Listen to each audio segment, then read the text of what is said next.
देखो, today we will deal about the chapter 1 of biology, that is living world, and this belongs to class 11. Okay, now our first topic of today is what is living. Living means life is a complex organization of molecule, okay, that features through, जो अपने आप को दर्शाता है किसके through, metabolism, growth, responsiveness and metabolism. Okay, this is not metabolism, this is reproduction. Now the question is, what are the characteristics of living? The characteristics of living are divided into two categories, defining and non-defining characters of living. अब यहाँ पे सवाल है कि हम इसको कुछ को डिफाइनिंग बोल रहे हैं, कुछ को नॉन डिफाइनिंग बोल रहे हैं. क्यों? ये एग्जाम्पल के थ्रू समझो. जैसे पहला कैरेक्टर है growth. What is growth? Increase in mass and increase in number of cell is called growth. But we found that generally in plant indefinite growth is found.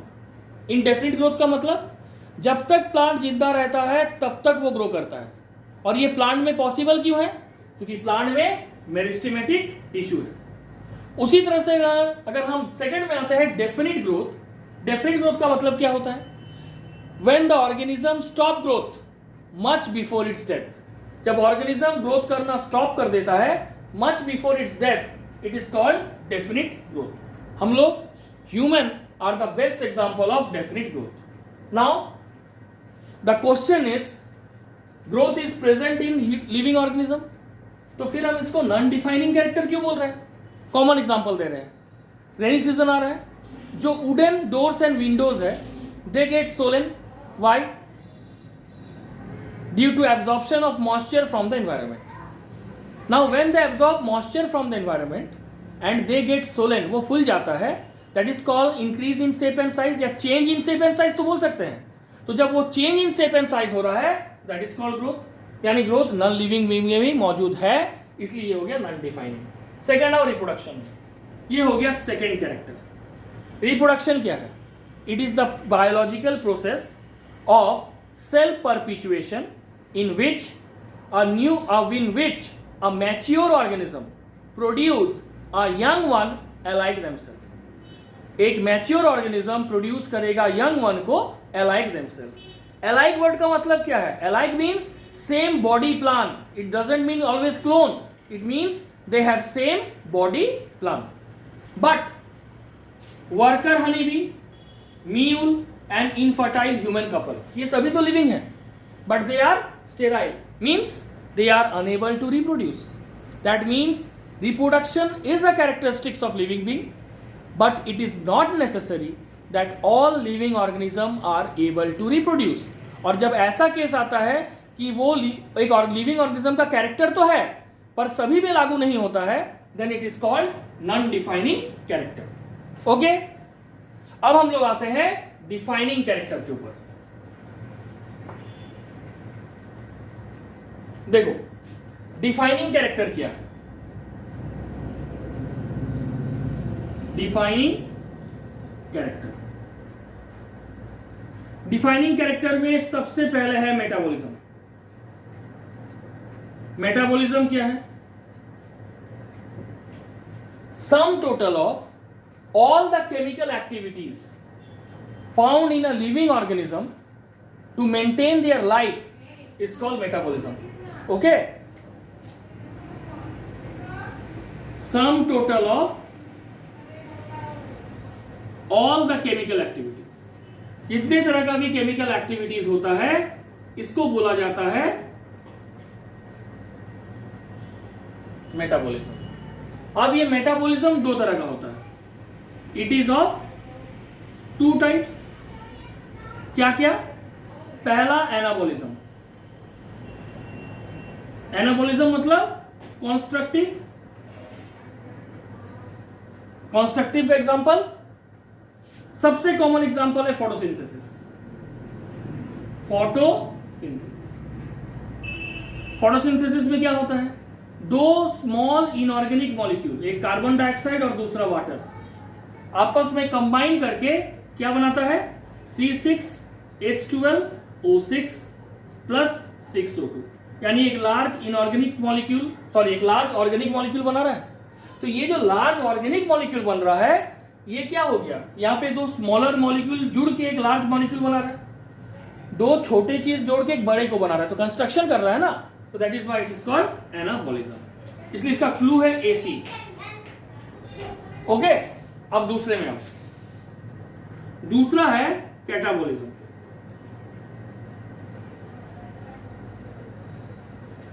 Catabolism क्या है, यह है destructive. इसका सबसे बेस्ट एग्जांपल है respiration.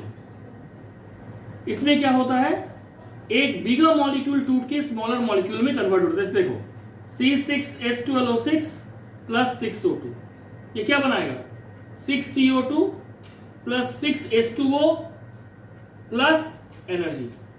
ठीक है, this is called catabolism. तो यहां पे एक लार्ज मॉलिक्यूल टूट के छोटे छोटे मॉलिक्यूल में कन्वर्ट हो रहा है, इसलिए डिस्ट्रक्टिव रिएक्शन। और उसको याद रखने का तरीका CD, कैटाबॉलिज्म, डिस्ट्रक्टिव रिएक्शन। अब क्वेश्चन है कि लिविंग ऑर्गेनिज्म इसको क्यों करता है।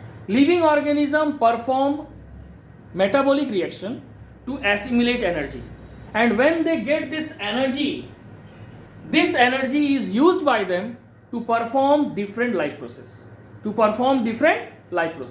What are these life process? Growth, development, reproduction, all these are called a life process which are performed with the help of assimilation of energy. And assimilation of energy कब संभव है, जब वो क्या करेगा, मेटाबॉलिज्म। ठीक है, सेकेंड क्या है, सेलुलर ऑर्गेनाइजेशन। सेलुलर ऑर्गेनाइजेशन, देखो सबसे पहले यह है कि we have already gone through the chapter called the fundamental unit of life, cell, जो कि क्लास 9 में है। और उसमें यह कहा गया है कि cell is the basic structural and functional unit of life. यानी अगर कोई लिविंग ऑर्गेनिज्म है, they are made up of cell. It may be unicellular और it may be multicellular. Now whatever the cell is, there must be some cell organelles. ठीक है, the cell organelles may be nucleus, it may be ribosome, it may be endoplasmic reticulum or others. So this cellular organization is only found in living organism. Non-living organism is devoid of or lacking 100% any type of cellular organization. Okay, अब आ जाओ तीसरे में। Third is consciousness. Consciousness को बोला जाता है, हम लोग बोल सकते हैं अलर्टनेस भी बोल सकते हैं। जैसे कॉमन एग्जांपल दे रहे हैं, ठीक है, कोई हॉट ऑब्जेक्ट, तुम अचानक स्कूल से घर घुसे और सडनली मम्मी ने कहा कि ये चूल्हे गैस के सामने ये कप ऑफ टी है, इसको दे के आओ। तुम क्योंकि रैंडमली घुसे थे, तुम तुरंत कप को पकड़ने गए, और जब पकड़ने गए तो you feel hot, you suddenly remove your hand. तब तुम क्या किया, एक प्लेट लाए, उसमें सब कप रख के फिर अपने गेस्ट को सर्व किए। तो ये जो कप ऑफ टी तुमको हॉट लगा, that hotness of the cup is a stimulus, and when we remove the hand, that is called response. तो what is consciousness? Third character क्या है? Consciousness. Consciousness, response to internal और external stimulus is called consciousness. ठीक है, अब what is stimulus? Class 10 में था, control and coordination में। Anything in the environment to which we respond. हमारे आसपास के वातावरण में ऐसा कुछ भी होता है जिसके प्रति हम रिएक्ट या रिस्पॉन्स करते हैं, that is called consciousness. Okay, so these 5 are the characteristics of living being, among which metabolism, cellular organization and consciousness, which is also known as responsiveness, are called the defining character of living, whereas growth and reproduction are called non-defining character of living. Okay, now let's come to the next topic, that is biodiversity.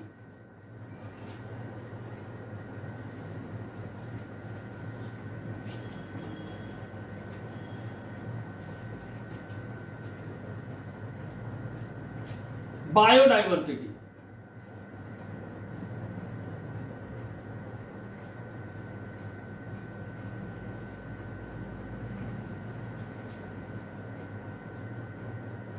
What is biodiversity?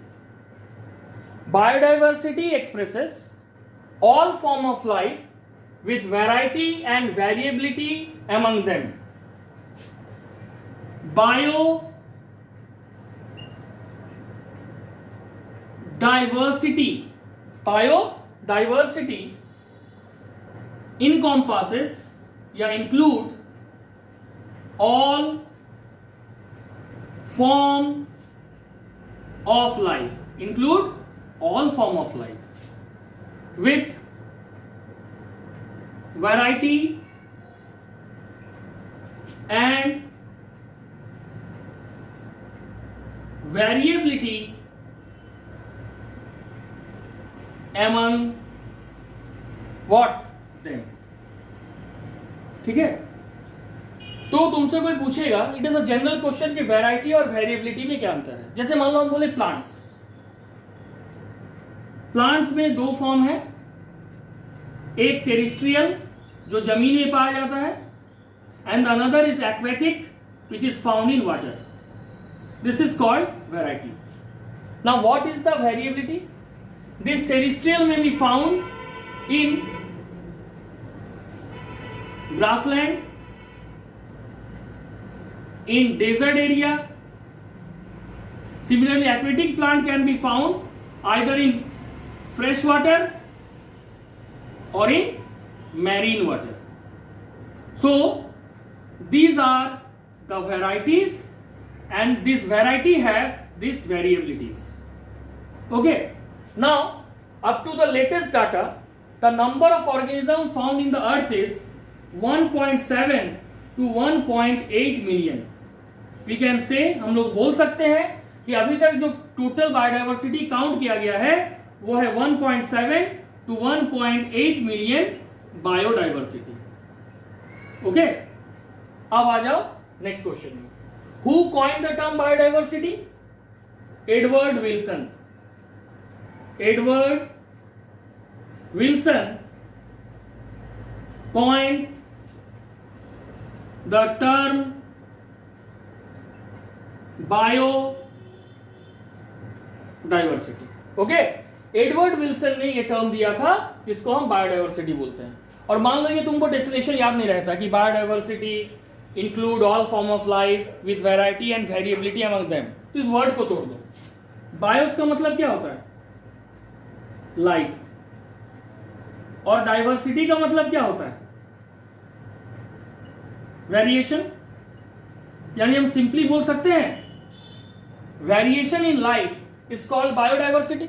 ये भी एक definition है which we can write, अगर मान लो तुम ये definition भूल गए.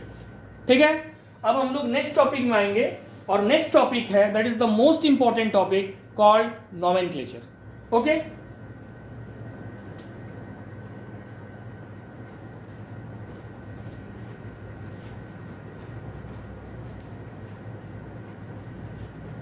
now the next topic is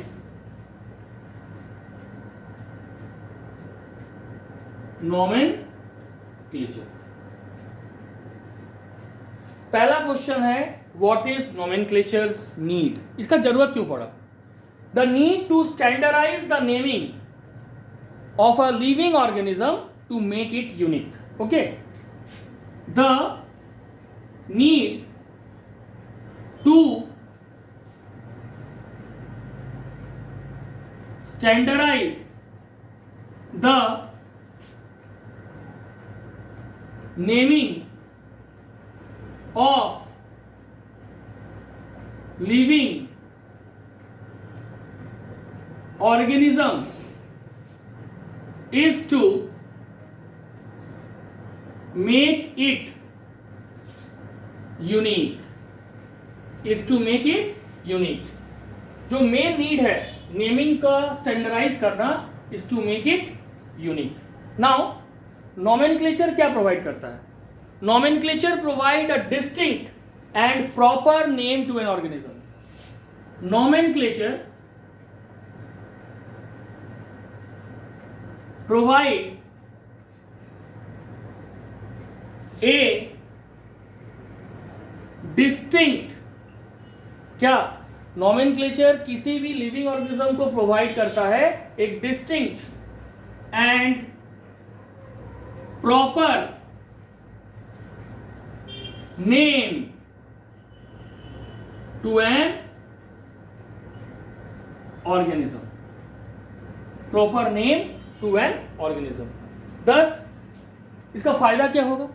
दस due to nomenclature it become very easy to recognise and differentiate a particular organism from another. Thus it become very easy to differentiate and recognize a particular organism. Differentiate and recognize a particular organism from another. ठीक है, अब आ जाओ next में. अब इसी में एक concept आया बायनोमियल नॉमेनक्लेचर. क्लास 9 में भी ये थोड़ा था, बायनोमियल नॉमेनक्लेचर. ठीक है, तो द सिस्टम, ये जो सिस्टम है बायनोमियल नॉमेनक्लेचर, दैट इज हम बोल सकते हैं a process of providing a scientific name to organism came from Carolus Linnaeus. किसने डेवलप किया? कैरोलस लिनियस ने. उनका एक बुक है जिसका नाम है फिलोसॉफिका बोटानिका, जो 1751 में पब्लिश हुआ था. उसमें उसके मदद से हम बोल सकते हैं इस लॉ का डेवलपमेंट हुआ. तो लिखेंगे the system was developed by Carolus Linnaeus. ये कैरोलस लिनियस कौन है? फादर ऑफ टैक्सोनॉमी, जो कि मैंने nature and scope of biology में क्लियर किया था. ठीक है, किस बुक से?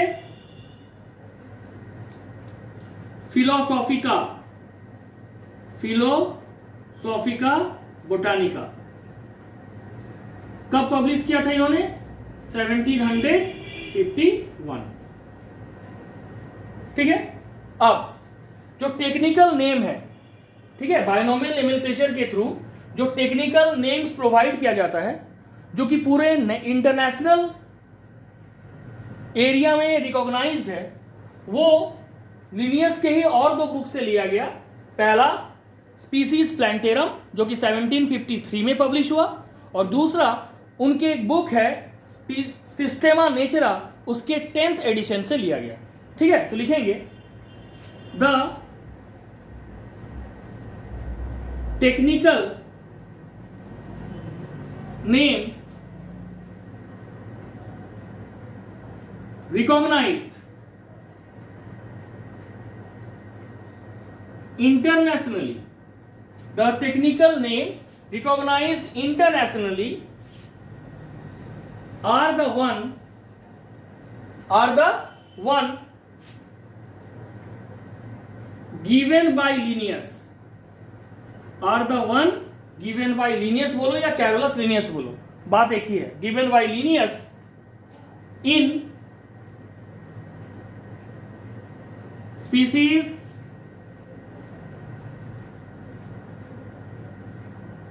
plantarum.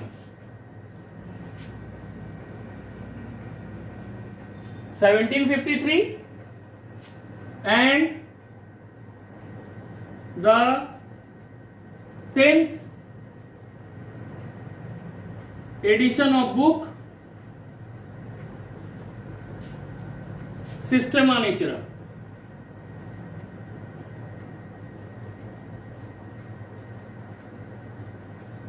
ठीक है।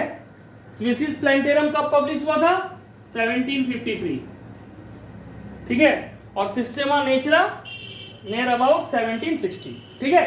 तो ये हो गया बाइनोमियल नोमेनक्लेचर। ये कंसेप्ट कहां से आया? फिलोसोफिका बॉटनिका से। इसका जो रूल्स एंड रेगुलेशन है वो किससे लिया गया? स्पीसीज प्लैंटेरम और सिस्टेमा नेचुरा से। अब हम जानेंगे what are the rules of binomial nomenclature. Okay,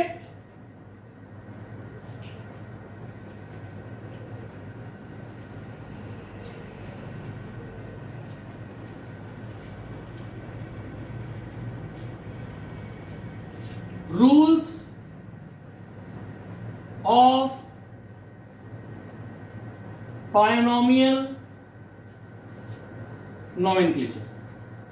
देखो, रूल्स ऑफ बाइनोमियल नोमेनक्लेचर क्या क्या है ये समझो। सबसे पहले कहा गया each organism is given only one name which consist of two parts. Each organism is given only one name, एक ही नाम उसको दिया गया, which consist of two parts, वो दो भाग में है। that is, क्या है वो? that is generic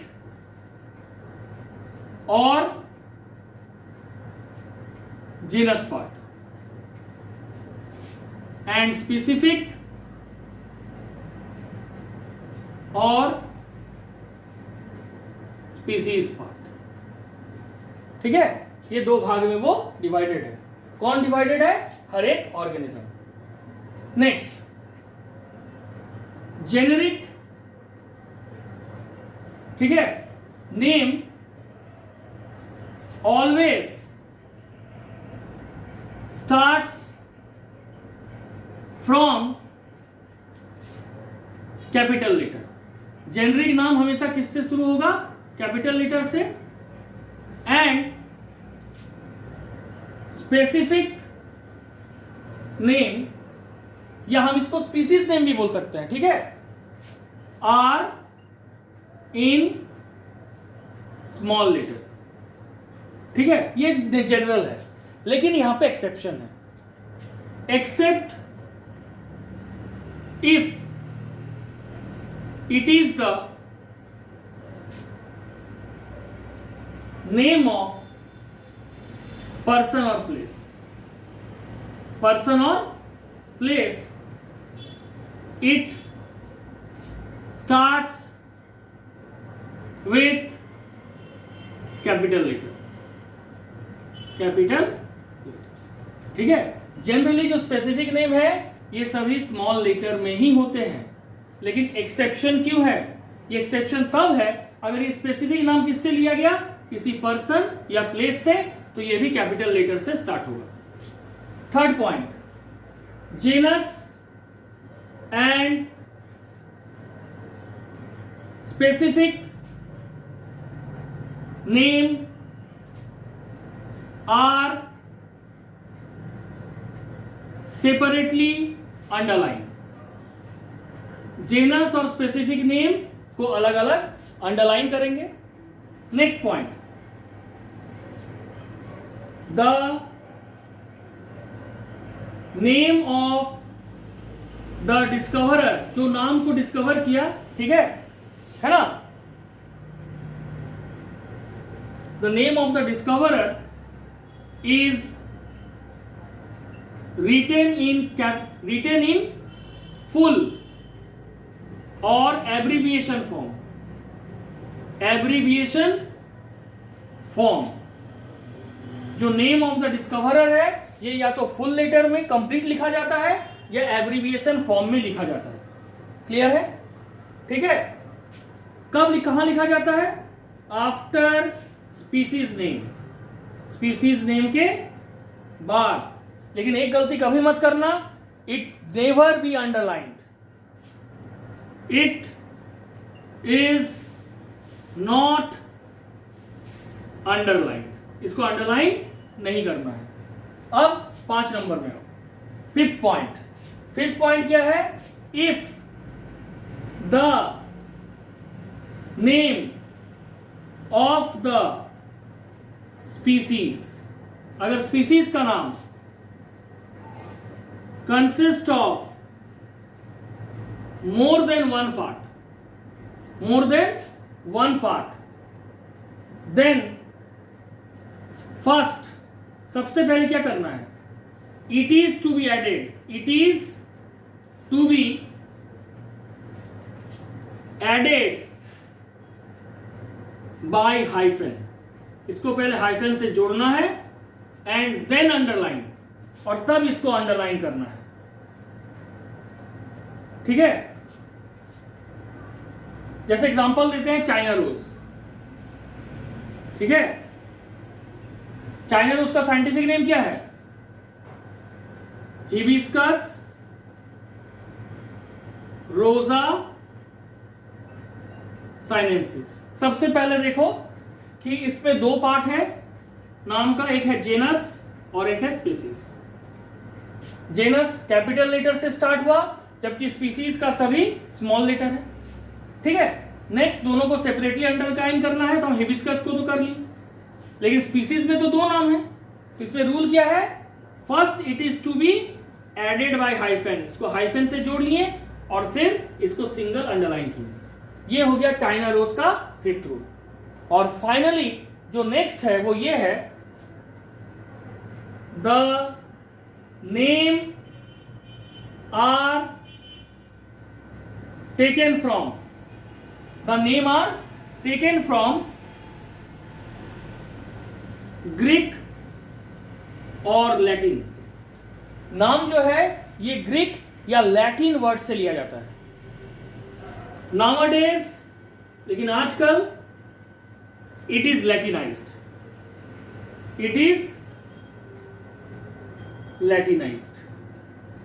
अब सवाल है कि इतना लैंग्वेज है, हम ग्रीक और लैटिन के पीछे क्यों पड़े?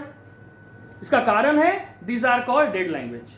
Why it is called dead language? Because at present scenario there is no one to speak this language. और जब किसी लैंग्वेज का यूज नहीं है तो उसमें मॉडिफिकेशन नहीं होता है, और मॉडिफिकेशन नहीं होता है तो वो कंस्टेंट होता है। इसलिए हम लोग को जो बायोलॉजिकल नाम है तुम लोग अटपटा लगता है। अटपटा कौन चीज कब क्यों लगता है?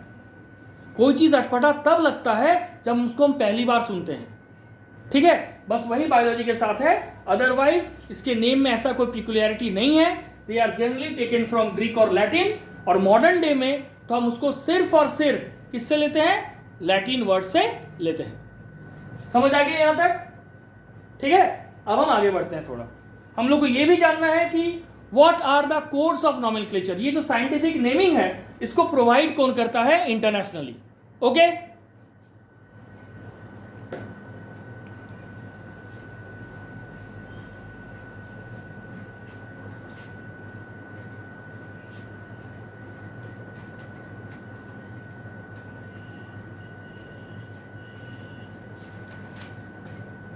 Five codes of nomenclature।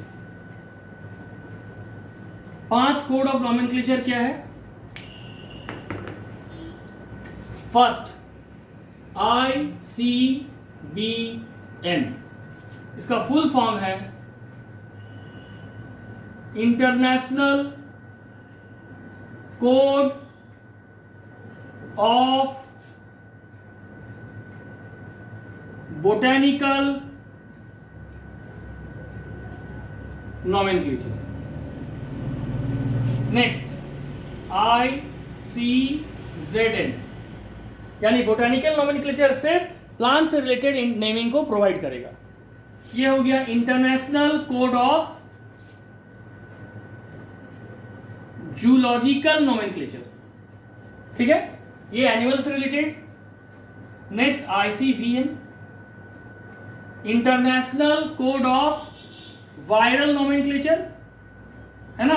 जितने भी वायरस है उसका जो नेमिंग है, scientific naming, that is done by ICVN। उसके बाद है IC बैकएंड। बैकएंड का full form international code of, back का हो गया बैक्टीरियल नोमेनक्लेचर, जितने भी बैक्टीरिया है उसका नेमिंग करेगा IC बैकएंड। उसके बाद है ICNCP, ये थोड़ा यूनिक है। इसमें क्या होगा, international code for, international okay code for nomenclature of cultivated plants, international code for nomenclature of cultivated plants. जो भी प्लांट हम कल्टीवेट कर रहे हैं जैसे राइस, वीट, ये सब का नेमिंग कौन करेगा, ICNCP। तो ये जो 5 कोड ऑफ नोमेनक्लेचर है, they are responsible for providing scientific name और we can say standardise name which is unique to the following group of organisms. Okay, I think we all get understand. ठीक है, हम लोग सब समझ गए। अब नेक्स्ट क्लास में हम लोग डील करेंगे what is identification, what is classification and what are the branches of classification. That's all for today, thank you.